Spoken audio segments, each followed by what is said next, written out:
Good morning, class. Good morning, sir. Hope all of you are doing good and everything is fine at home. Yes, sir. Okay, very good.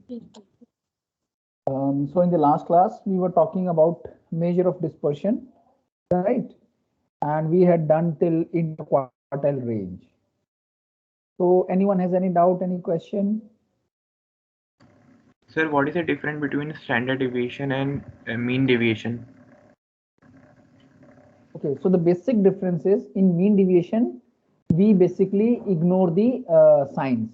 So we don't consider negative sign or positive sign. While in standard deviation, we don't ignore those signs. Okay, so in earlier times, we were mainly using mean deviation. Since we did not have the computers in that time, so it was easy to calculate mean deviation because all the calculations were by hand. Okay, there were no calculators, no computers. So that time it was easier to use. So mean deviation was much in use. But nowadays, since computation or calculations are not the limiting factor, so standard deviation is more into use. And in standard deviation, we basically do the squaring. We don't ignore the signs, we do the squaring. And the formula is more or less same. So in one, we take module, in another, we take the square to avoid the negative signs. That's the only difference. Okay, sir. So any other doubt? Did you guys try some questions at home? Sir, Yes. why is the formula for standard deviation different?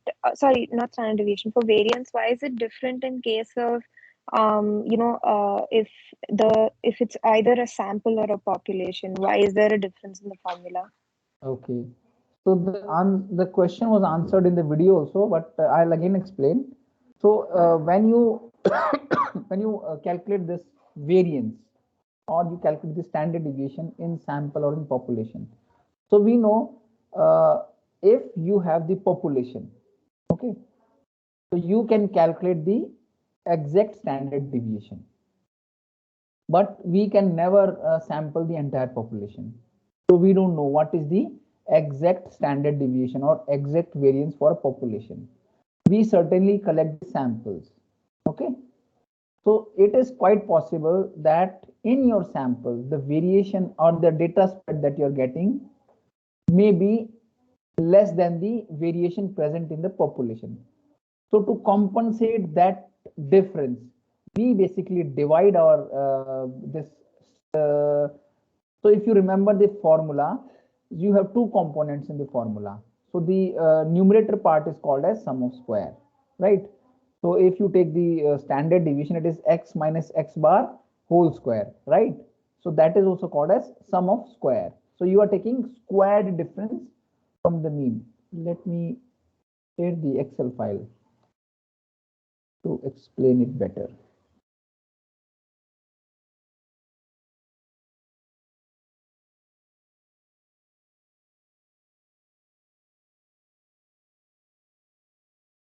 Okay, so let us assume the values that we have, and you are supposed to calculate the variance or standard deviation. Now, if you are calculating variance in the sample, comes x minus x bar divided by n minus 1, right? And here you have summation sign, sum. So in this formula, you have numerator and you have denominator. So this is for sample, and for population, the formula is like this. So now the question is why the formula is different for sample and population. So if you look at the formula, the numerator part is called as sum of square, because what we are doing, we are taking the square difference here. So we are all right. Yes, I should add the square also here. we are doing, we are calculating the difference from the mean and then taking the square of it and summing all these squared difference. So this numerator part is also called as sum of square, and the denominator part is your sample size. So in case of sample, you don't divide it with exact sample size, you remove one from that, and in population you take the exact sample size. So why do we do this?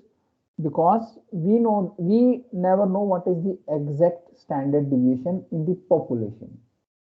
We calculate it only for the sample. So it is quite possible that the standard deviation that you are calculating may not represent the population correctly. Okay, so to compensate that ambiguity, what we do, instead of trying n, we try to inflate it a bit by reducing number of samples. So like in this case, if we have 7 samples, okay, so then while dividing the squared differences, we divide it with 6.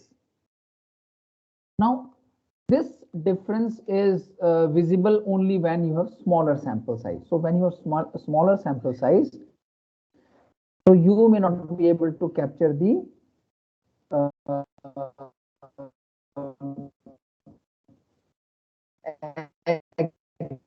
exact variance. But when the sample size is large, so that time, whether it is n minus, if this numerator part, the square difference is suppose 250. Okay, if your sample size is small, like this case, now you have to divide this with 6. In the suppose, let us take the case of population. So suppose you have only 7 samples in the population. Okay, so then you divide this with 7. Okay, so this is for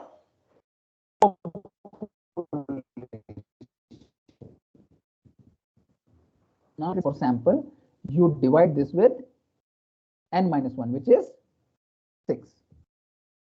So you see in sample it is 41. So you have some difference.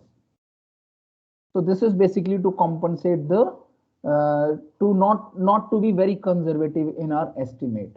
But when you're doing it for the larger sample size, so suppose we don't know what is it population size, exact population size. So let us assume the population size is, it can be anything. Now if the sample size that you have collected is say 500, okay, now if you divide this 250 with 500,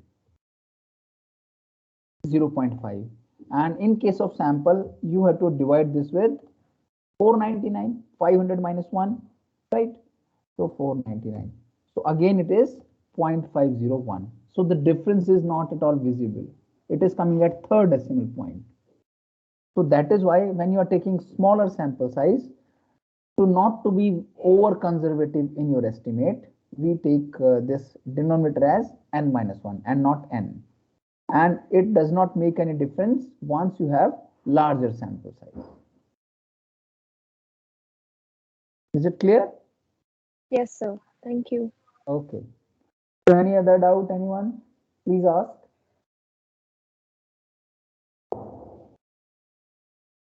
Okay. So let's move further. So today we are supposed to discuss. So far what we had done, we had discussed absolute measure of dispersion. So what do you mean by absolute measure of dispersion? So the dispersion that you are measuring it in the same unit in which you had your original observations. So if you are, for example, if you are calculating the standard deviation for height, the standard and if you are, so suppose you are considering height, so and height you are measuring in centimeters. So when you calculate the standard deviation or mean deviation, that is also coming in centimeters. Okay, so if you are measuring any variable in kilograms, the deviation is also in kilograms. So such measures where the measure of dispersion is in the absolute units is called as absolute measure of dispersion. But sometimes we face situations where this absolute measure of dispersion does not work. So I'll give you the example, two different examples. So let us take this one example here. So suppose you have two groups, okay? You have kids and you have adults, and you have taken 100 samples in each group. So the sample size for kids is 100, for adults is also 100. You calculated their weight. You measured their weights and then calculated mean and standard deviation. Okay. Now mean weight for kids is 25 and mean weight for adults is 65. The standard deviation is same for both of these. Okay. So kids may mean weight 25, standard deviation 8. Adults may mean weight 65, standard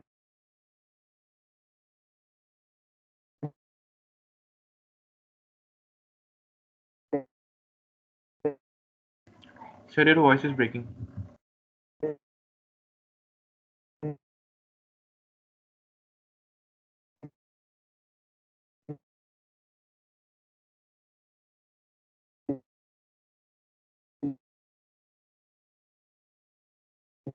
deviation.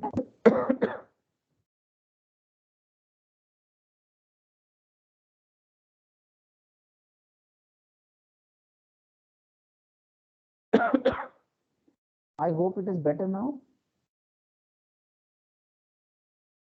No, sir. Still the same. Probably some network issue. That is why I'm not starting the video also today. The network is a bit patchy. Okay, so if you don't understand anything, just stop me and tell me. I'll explain that again. Okay. So I have this data with me where I have collected data from 100 kids and 100 adults.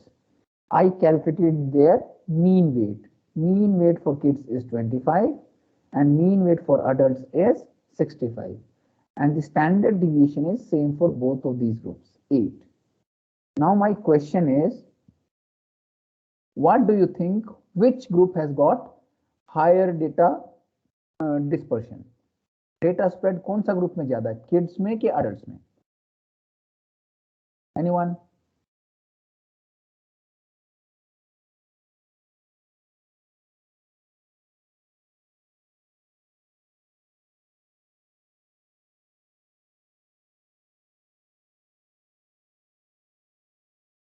Who will tell me the answer?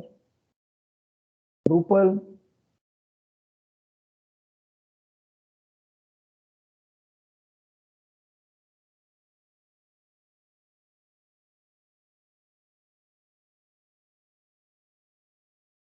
Rupal is absent. Okay. Then Adhish?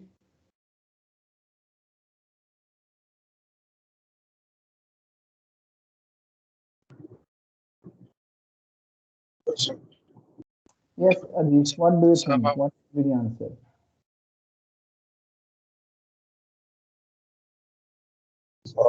Sorry, sir, I was actually traveling today, so I'm getting a bit bad connections. Let's ask Sanjana. Yes, sir. So what do you think? Which group So, has got higher data spread? which data? So from this data that I have highlighted, what do Yes, you think? Which group is having higher data spread? sir. Since the standard deviation is the same, Hmm. so the dispersion is will also be the same. Okay. All right. Very good. So you are saying if the standard deviation is same, the data dispersion also should be same. Okay. So, all right.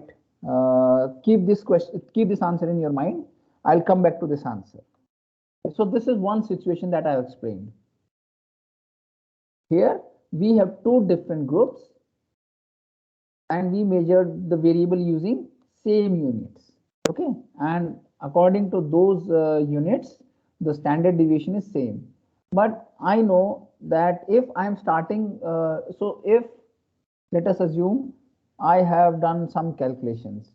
So suppose I'm measuring height in centimeters, 170, 150, 160, 140, 155. Okay. And now I calculate height of same individuals in meters.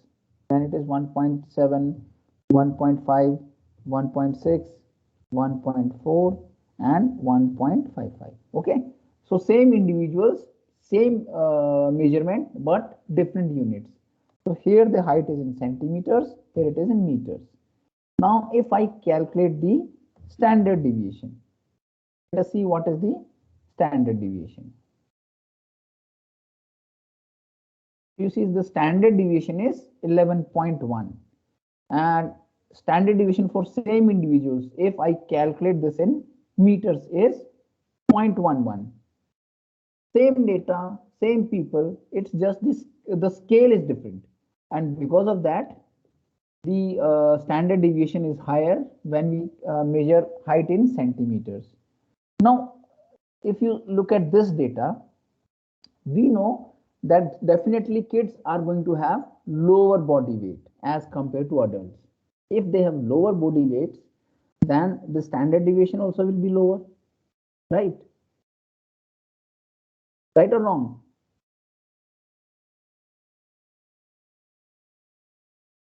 So do I expect smaller standard deviation in kids, or it can be same also?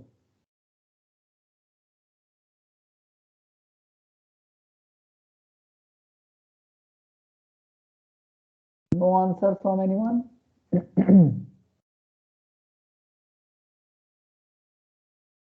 Yuvraj, Yuvraj Pradhaman Kumar Nigam.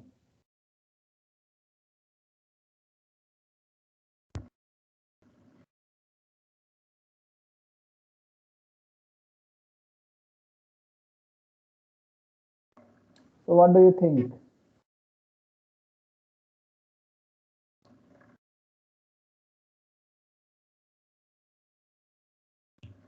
Sir, what is the question? Alright, the question is, I'm saying, since the kids have lower body weight as compared to adults, so don't we expect lower standard deviation in kids?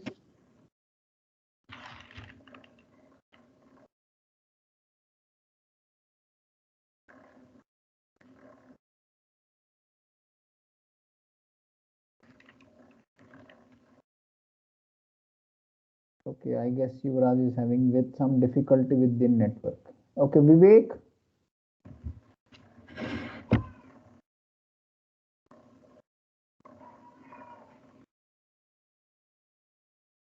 Vivek.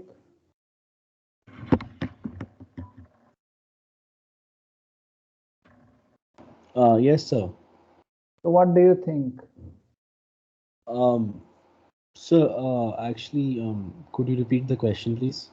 The question is, what impact the initial scale can have on measure of dispersion?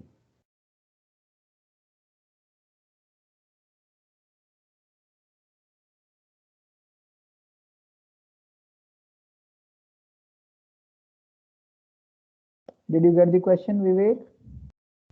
Yes, sir, I heard the question. What's the answer?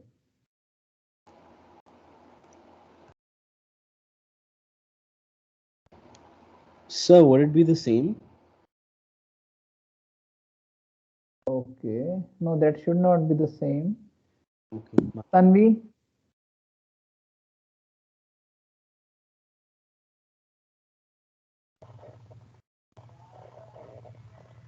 Yes, Tanvi, what do you think?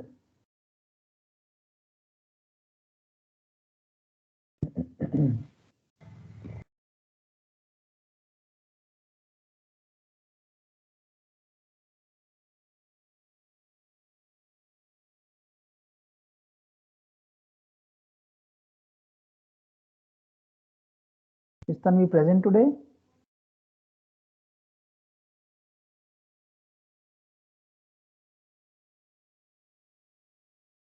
All right. Rupal,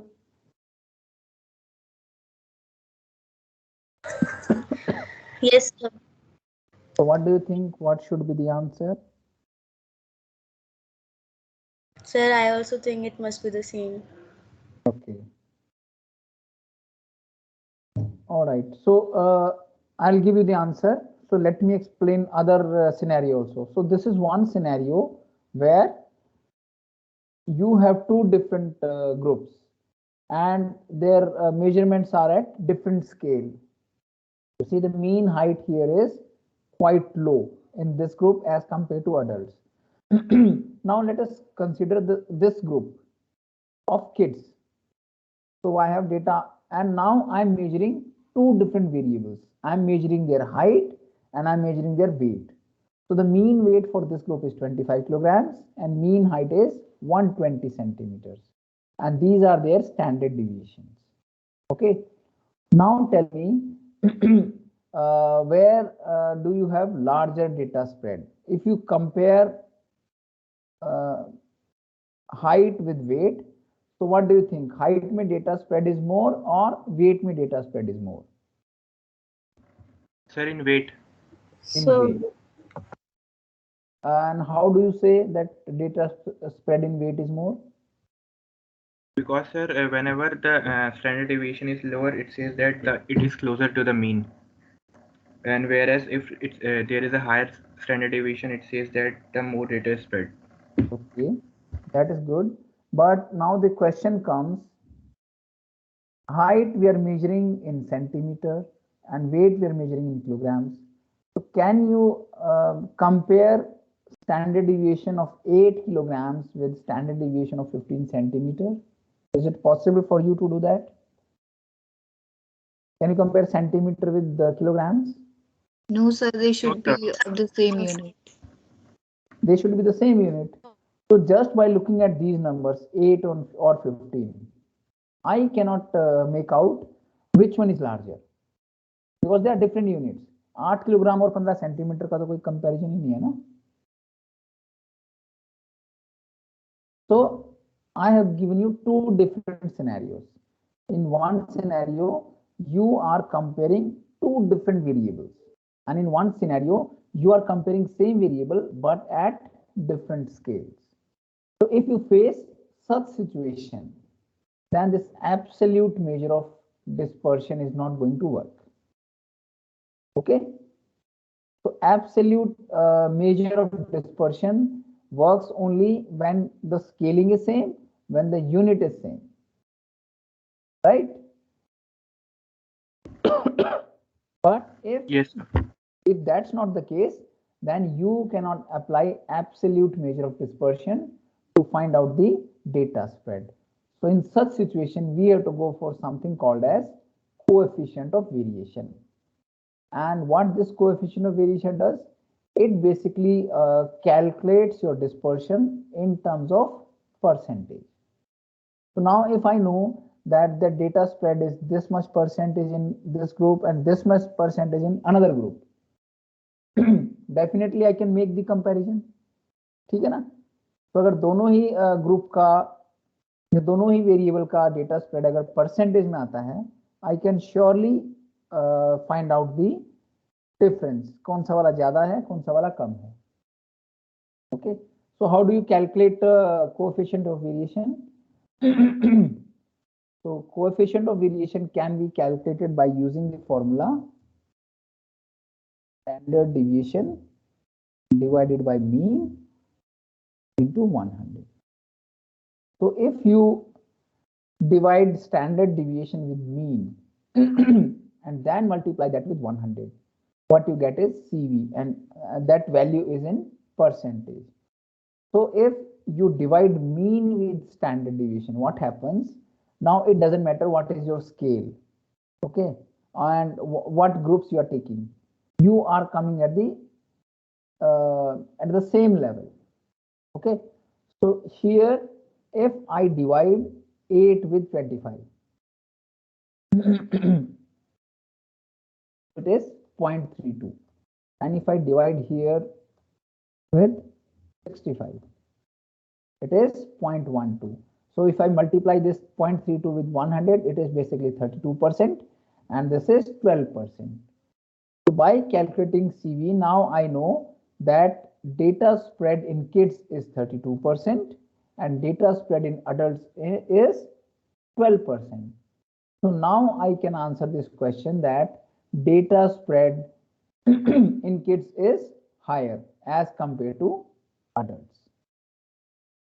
Clear now? Yes, sir. And same thing we can do for the other group. So here we have two different variables, height and weight. So CV for weight would be 8 divided by 25.32, and CV for height would be 15 divided by 120, so 0.12. So you see here, now I can tell data spread in weight is higher as compared to data spread in height, right? So although they are measured in different units, but now I have calculated dispersion in terms of percentage. So data spread in weight is 32%, data spread in height is 12.5%. So data spread in weight is higher than the data spread in data spread in weight is higher than the data spread in height. I hope it is clear to all of you. Anyone has any doubt, any question?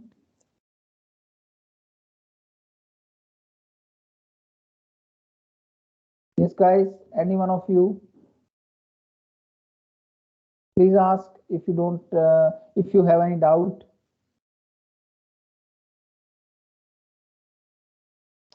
Okay, if no doubt, then I have collected some data from 12 individuals. I have measured their weights. So you all have to tell me the mean weight, standard deviation, and coefficient of variation. So calculate all these three numbers, and once you are ready with the answer, raise your hands. All of you raise your hands once you are ready with the answer. I hope the question is clear to all of you. Yes, sir. Yes, sir. Good. So start calculating these three numbers. So do we take this as sample or population? This is sample.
Only 2 students have answered so far. What happened to others?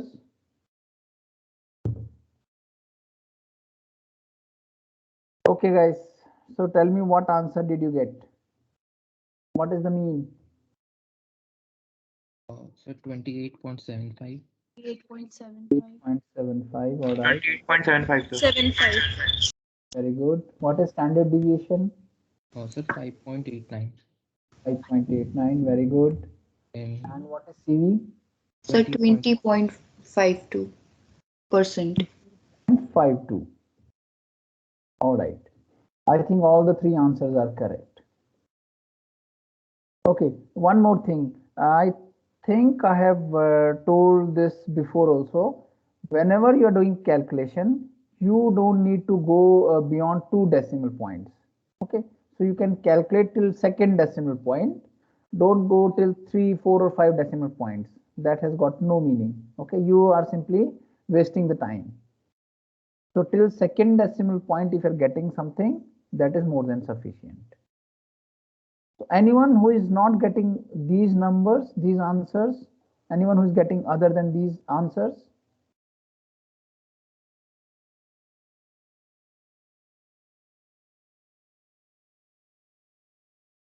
Okay. Then the next topic that we have in this particular module is, I guess, graphs. So we have to talk about graphs in the next class. Graphs are very, very easy. All of you know, like what is bar chart, pie chart, histogram, cumulative histogram, all such things you already know. So my suggestion is all of you read something about these graphs, and will take some basic points from these graphs to explain different type of graphs. Okay. And if you have any doubt, you can ask in the next class. So that is all for today, guys. Thank you very much. Bye bye. Have a nice weekend. Thank you, sir. Thank you, sir.